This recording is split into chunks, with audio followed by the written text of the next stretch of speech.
Hey, April. Yes, Simon. What is the apple's favorite relative? I don't know, Simon. What is the apple's favorite relative? A granny.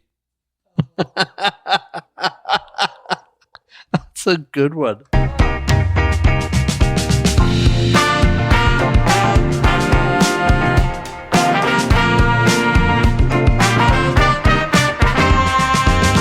Hi, everybody, and welcome to a brand new episode of Eat My Globe, a podcast about things you didn't know about food. And on today's very special episode, we're going to be looking at the fascinating history of a fruit that is supposedly featured in the Bible as something that is mentioned in literature and is featured in art, as well as having a background that goes nearly all the way back to the very beginning of time. Yes, listeners, I am talking about the apple. The apple, as we see it now, is part of the Rosaceae or rose family and is known by the Latin term Malus domestica. And as Merriam-Webster describes it, it is, quote, the fleshy, usually rounded, red, yellow, or green edible pome fruit of a usually cultivated tree, genus Malus, of the rose family, end quote. So now that we know what it means, let's look at the origin of the word apple. The word apple actually came from the pre-Germanic term aplas, to the pre-Indo-European word appel, to the Old English word appel. According to Professor Lisa Lim at Curtin University in Perth, Australia, before the 17th century, people used the term apple to refer to all fruits except berries and nuts. The earliest use of the word, as we know it, was just before the year 1150.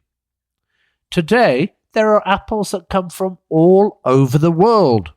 As of 2022, China produced the most apples, giving the world 2.5 billion bushels. And in 2021 and 2022, Turkey was the second largest, but only producing 253 million bushels, way less than what China produces. And the United States came in third, producing 232 million bushels. In the US, Washington State is the largest producer of apples. In 2024 and 2025, the state produced 178.5 million bushels, which is, most of all, the apples produced in the US. And there are now over 7,500 types of apples around the world being produced today. But where did the apple itself originate? People smarter than me think that the modern apple, or Malus domestica, likely originated from the wild apple, or Malus cerevisiae, around 10,000 years ago. These wild apples began in parts of the Tien Shan mountains, which roughly translates to heavenly mountains. These are located in modern-day Kazakhstan near northeast China. There were a number of wild apples to be found in these mountains, at least 56 varieties, and at least 4 types of these wild apples growing there are supposedly came together as a hybrid to become the ancestors of our own modern apple. Geneticists in 2017 have actually confirmed the origin story of the apple. They found that there are 2 areas where wild apples, or Malus cerevisiae, come from, in Xinjiang in China and in the Tien Shan Mountains in Kazakhstan. And the genetic data of these modern apples show that it came from the wild apples of Kazakhstan. They believe that the wild apples from China were isolated. Yang Bai, the co-author of the study, says that the wild apples from China were, quote, not getting involved in any of the domestic apples. They're a lost jewel hidden there in the Xinjiang area." End quote.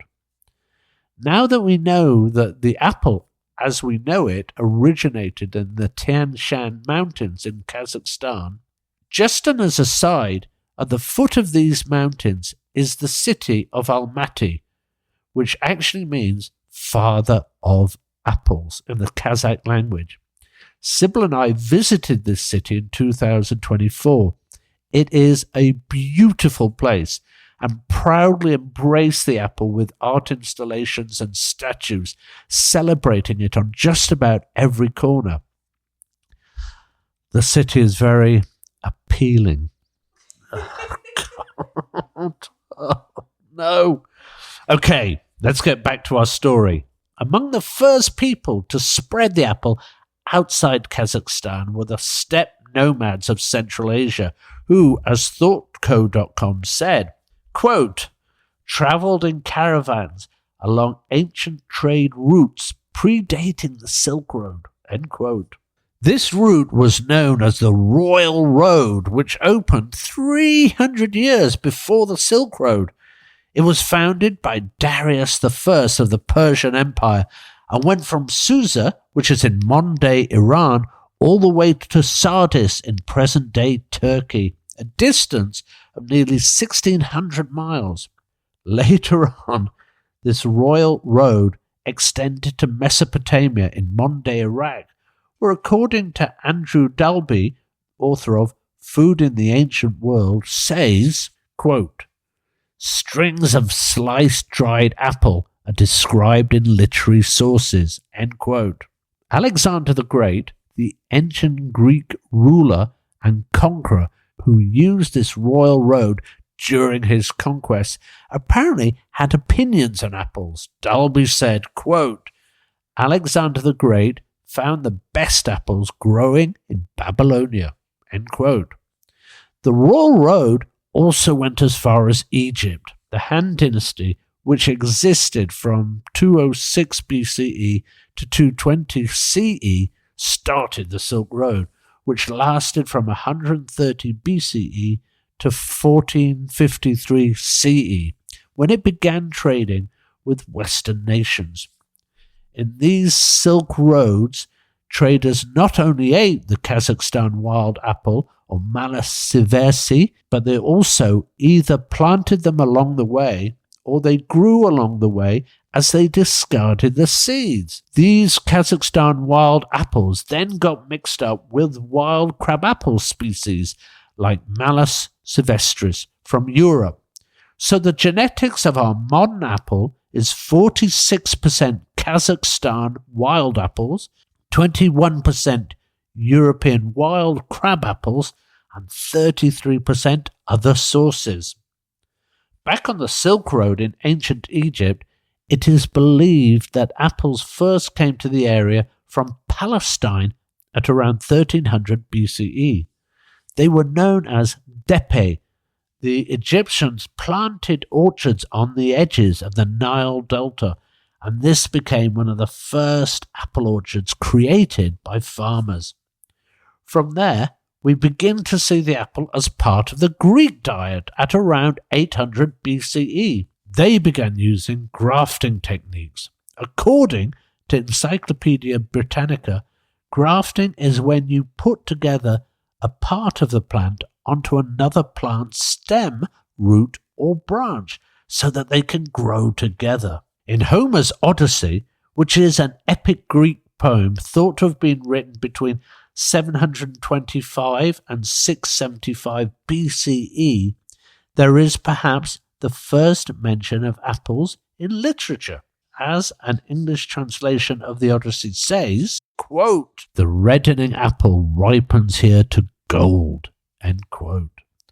But as Erica Janik points out in her book, Apple, A Global History, in ancient Greek, they called any round fruit of a tree as melon, which means that while the English translation referred to an apple, the ancient Greek writing may have referred to the apple or any other fruit that grows on a tree.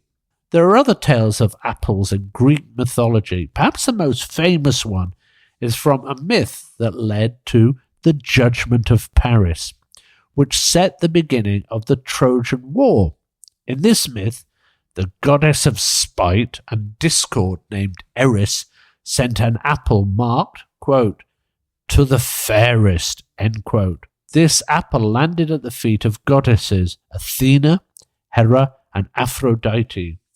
This caused strife between them all, as they all claimed to be the beauty described. The king of the gods, Zeus, determined that the prince of Troy, whose name was Paris, would make the decision as to who was the fairest. The poor bloke, he didn't know what was coming. Hera promised Paris that he would rule over the world if he chose Hera.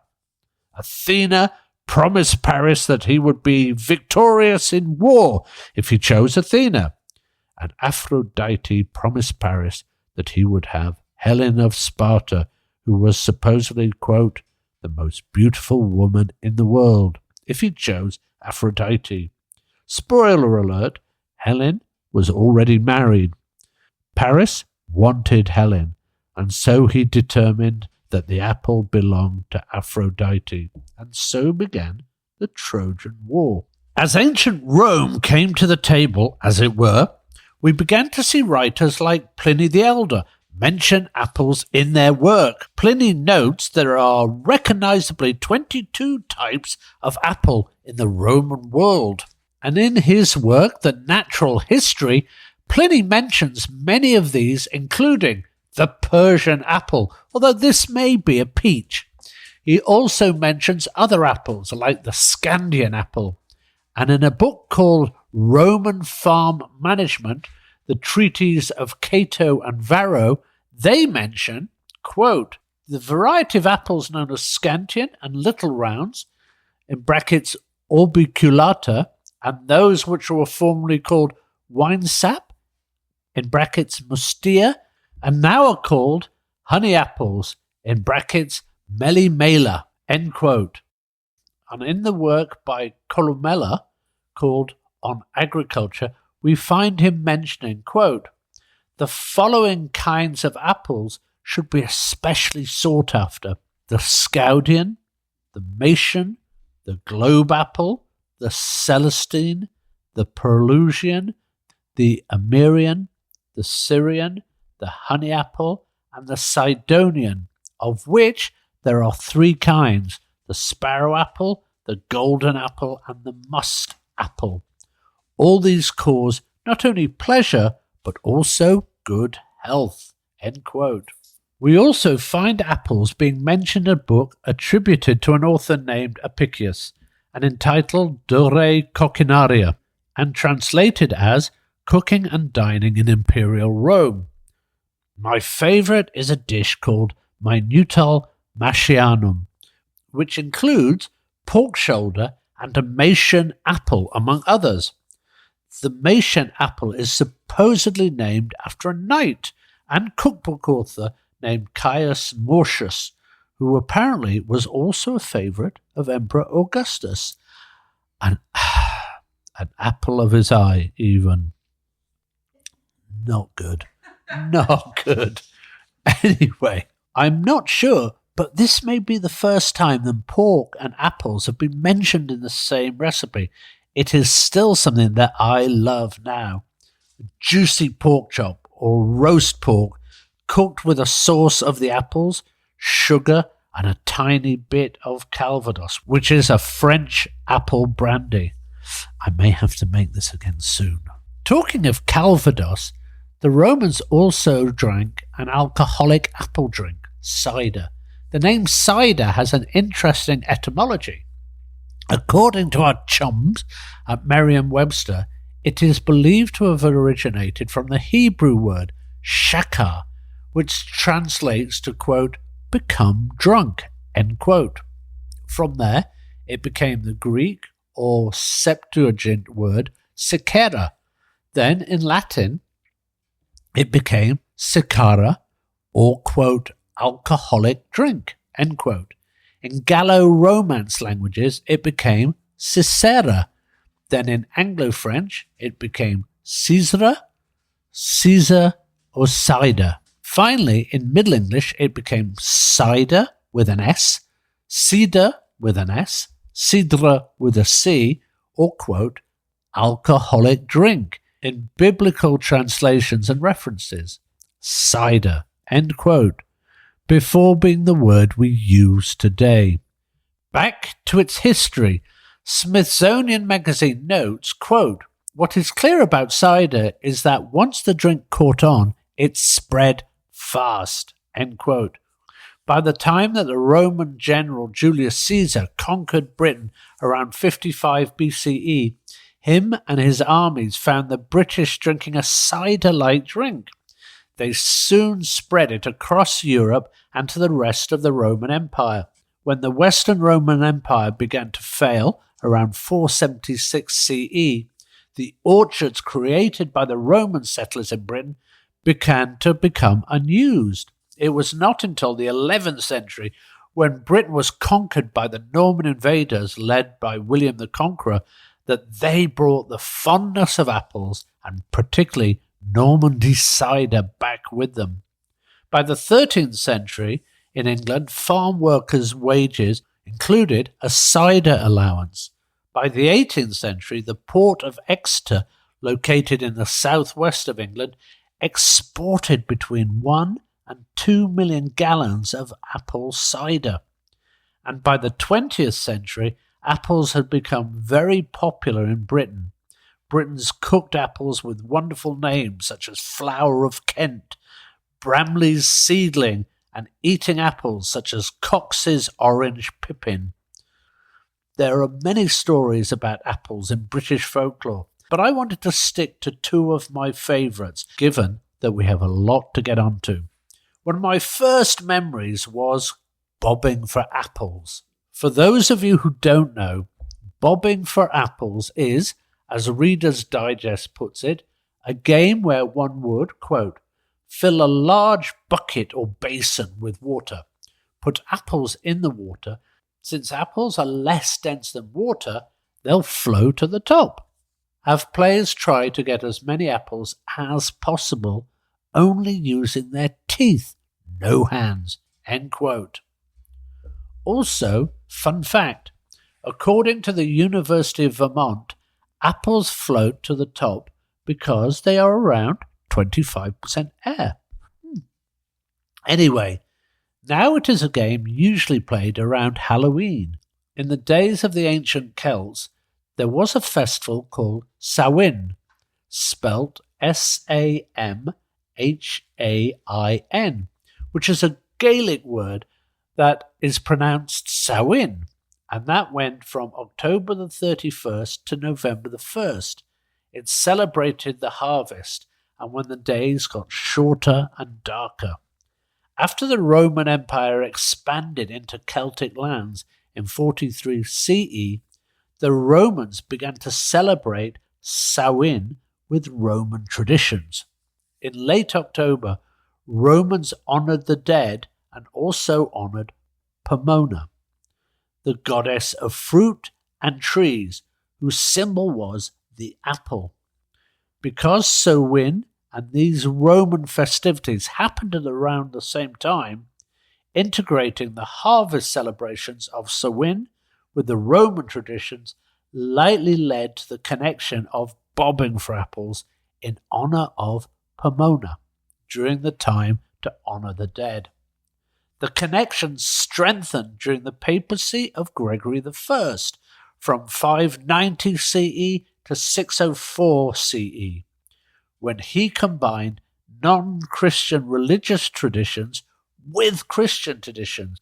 He declared November the 1st as All Saints' Day, or All Hallow Messa in Middle English, to honour the saints, and November the 2nd as All Souls' Day.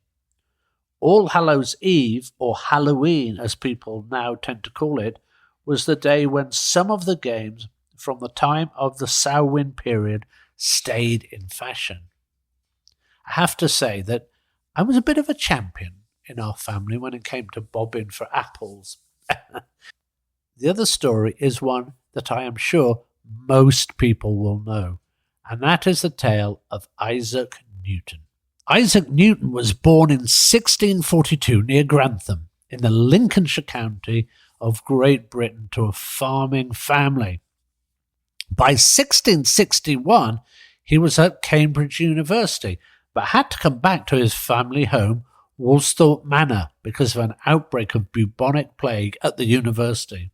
The story goes that while he was sitting under an apple tree in the manor's orchard, he saw an apple fall from a branch to the ground.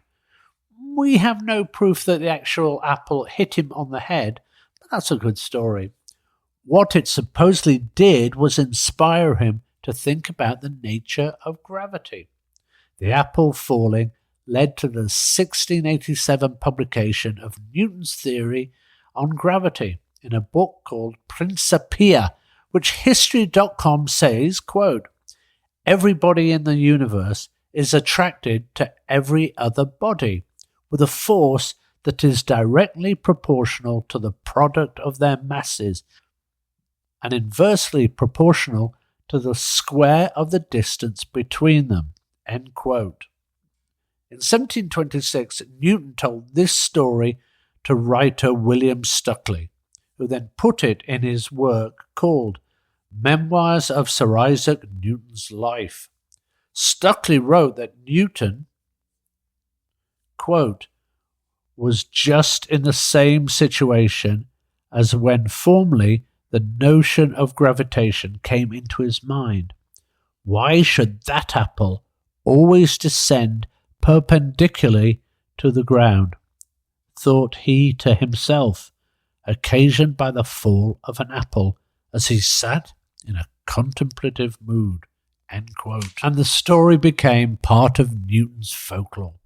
And if one goes to Newton's manor, Woolsthorpe Manor, as I have, you can still see the tree under which he sat, or so it is believed, as the organisation that looks after the tree declares, quote, "This is the very tree from which an apple fell.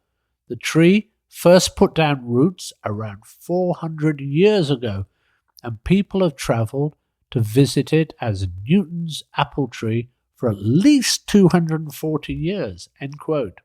And for the record, the Newton's apple was a variety known as the Flower of Kent. From Britain, let's move to the other side of the planet, to China and India. After all, as Nicola Davis puts it in her article in The Guardian, quote, "The apple's journey was far from one way," end quote.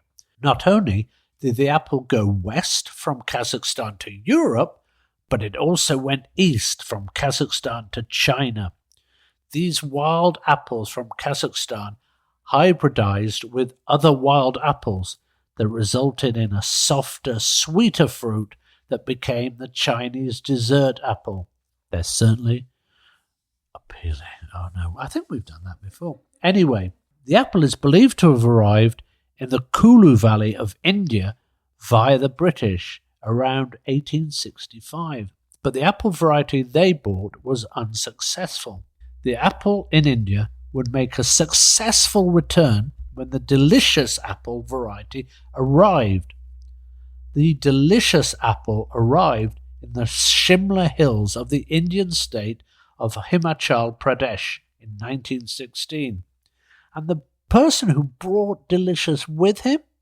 An American gentleman from Philadelphia called Samuel Evans Stokes. According to Asha Shamar, Stokes' granddaughter, and author of his biography, An American in Gandhi's Land, he, quote, belonged to a very distinguished family of Quaker heritage, end quote.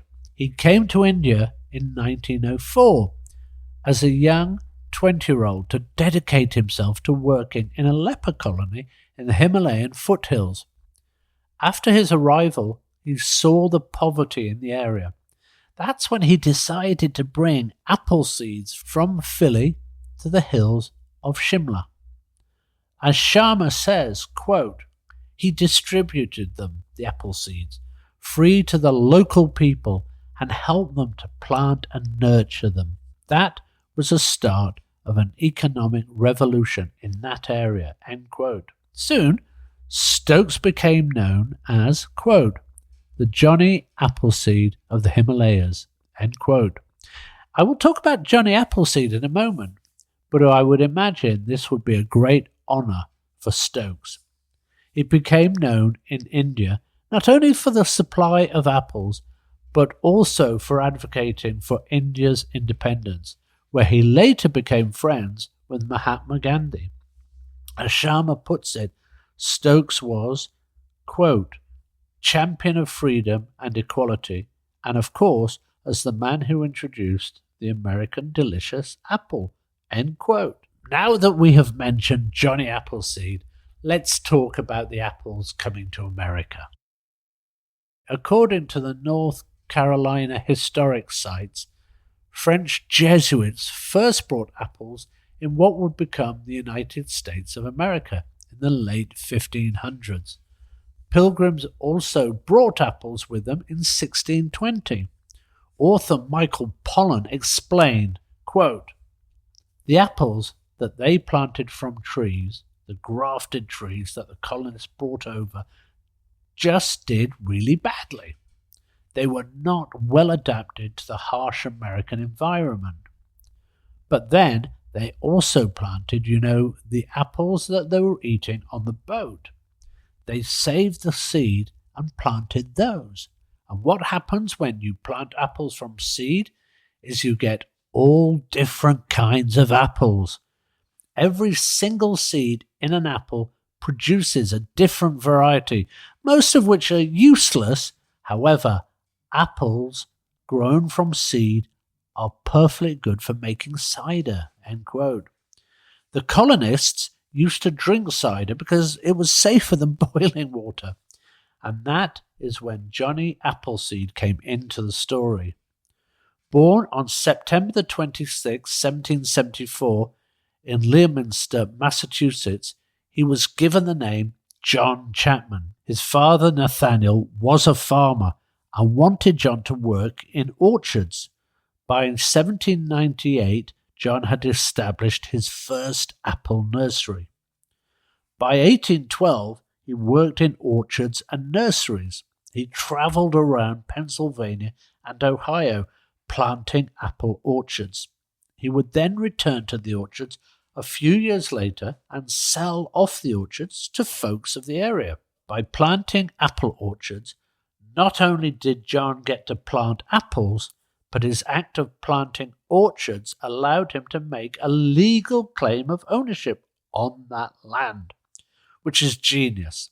By the way, his activity, shall we say, meant that in his lifetime he ended up acquiring 1,200 acres of land.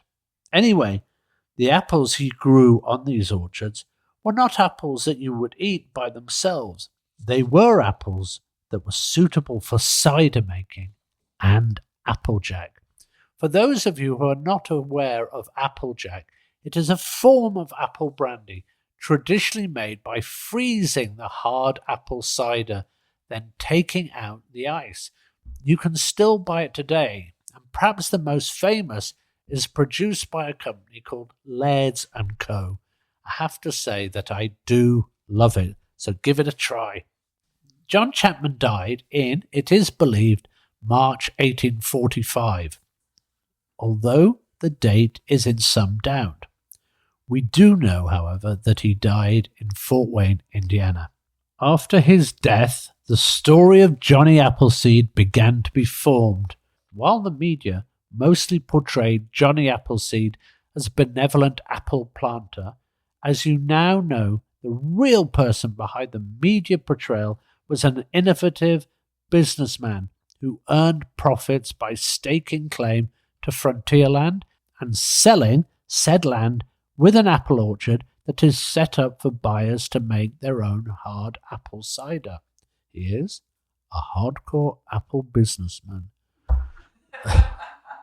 Another American trailblazer in the apple world is a gentleman named Jesse Hyatt, who was originally from Indiana. He grew up in a Quaker and farming family. In 1855, Jesse, his wife, and his children moved to Peru, Iowa. He planted an orchard with various apple varieties in his new home. In 1872, he found a sprout in a space where an old apple variety had died. He left it to grow for 10 years and found it produced a nice-smelling apple. According to a newspaper article from 1923, quote, "The flavour, like the aroma, was delicious. The apple tasted like no other apple that he had eaten." End quote. He named his apple Hawkeye after his new home state of Iowa and took it to various local fairs. In 1894, he finally sold his apple to C.M. Stark of Stark Brothers Nursery from Louisiana, Missouri, after Stark tasted the apple and declared it, quote, "delicious," end quote. Stark renamed the apple Delicious, which was later renamed Red Delicious, and for more than 50 years, the Red Delicious apple became the most grown apple variety in the United States. These days, that honour goes to the Gala apple. Now, before I go, I wanted to look at some of the sayings and stories that have been using the apple as their basis. So why don't we start with one that is, well, as American as apple pie? Where does that saying come from? Well, in fact, the first known apple pie was created in England in 1381. Hurrah! It was also called for other ingredients such as figs and raisins. The Dutch also had recipes for apple pie that date back to 1514. When the British colonies first arrived in what would be the USA, they distinguished themselves from their countrymen back in Britain by baking pies instead of scones and cakes, and fill the pies with abundant apples. And in 1796, Amelia Simmons published the first cookbook in the USA called American Cookery. That cookbook included a recipe for apple pie. In 1892, Rudyard Kipling, the British author of the book The Jungle Book, declared that the American Northeast was, quote, "the great American pie belt," end quote. A newspaper also said in 1895, quote, "every American is born with an appetite for pie, and an immigrant's Americanism, in fact, may be tested in his taste for pie," end quote. And in 1902, the New York Times declared that pie became, quote, "the American synonym for prosperity," end quote. And in 1924, an advertisement in the Gettysburg Times for men's suits finally coined the phrase when it said its suits, quote, "are as American as apple pie," end quote. Then, in World War II, soldiers were known to say that they were fighting for, quote, "Mom, an apple pie," end quote.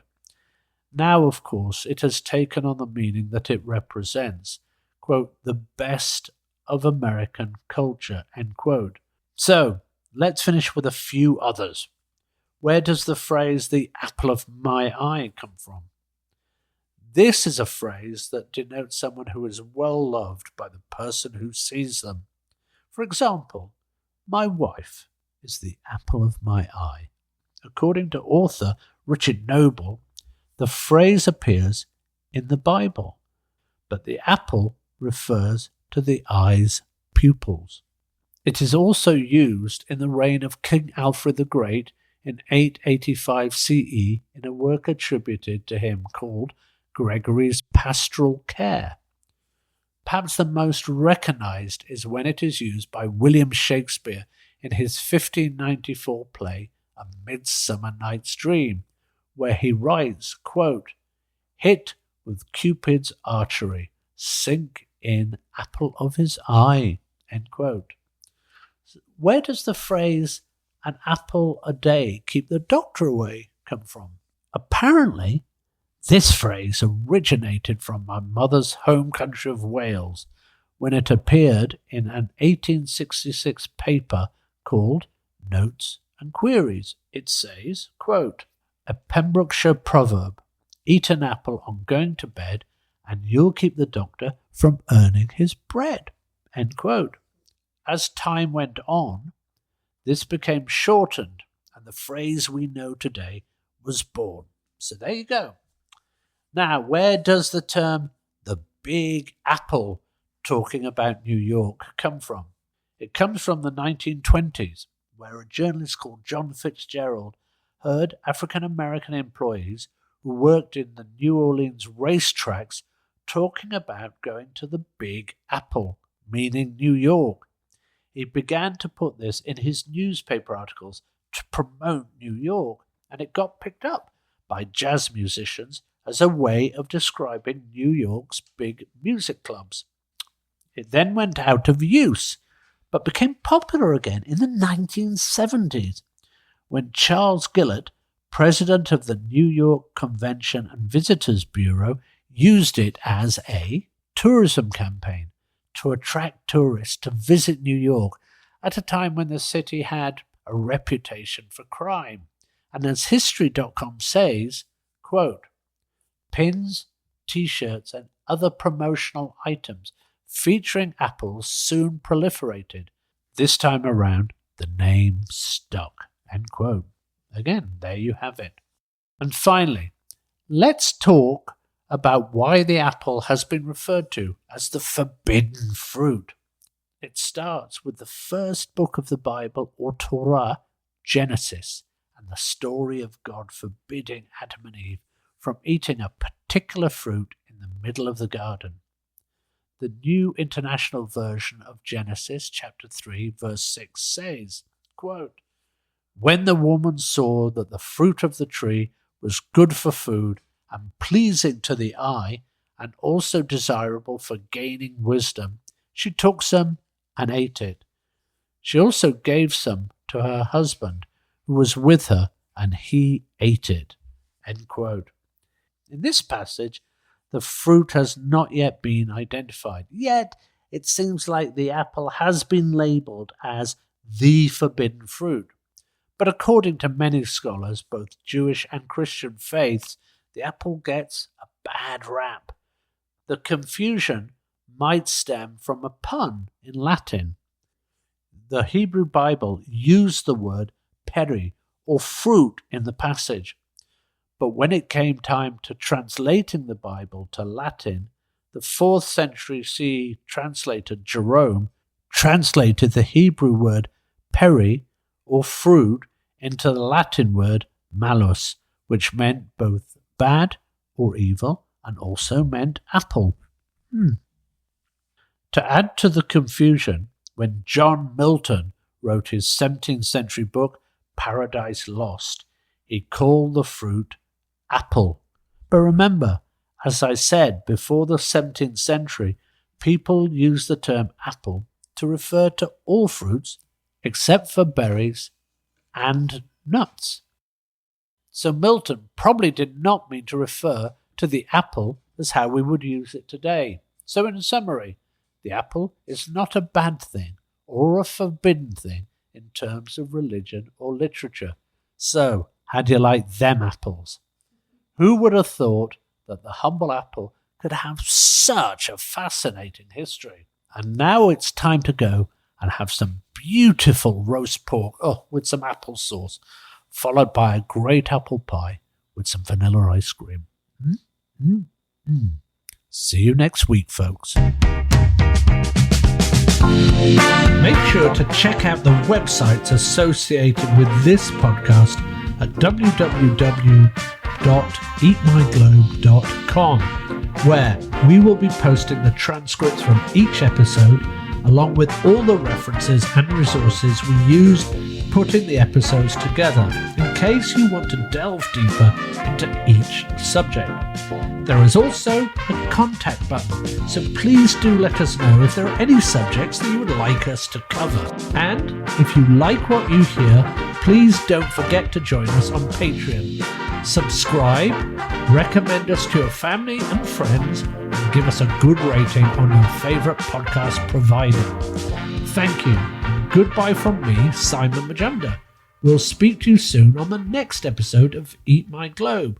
Things you didn't know about food. The Eat My Globe podcast is a production of It's Not Much, But It's Ours and Producer Girl Productions. We would also like to thank Sybil Villanueva for all of her help, both with the editing of the transcripts and essential help with the research.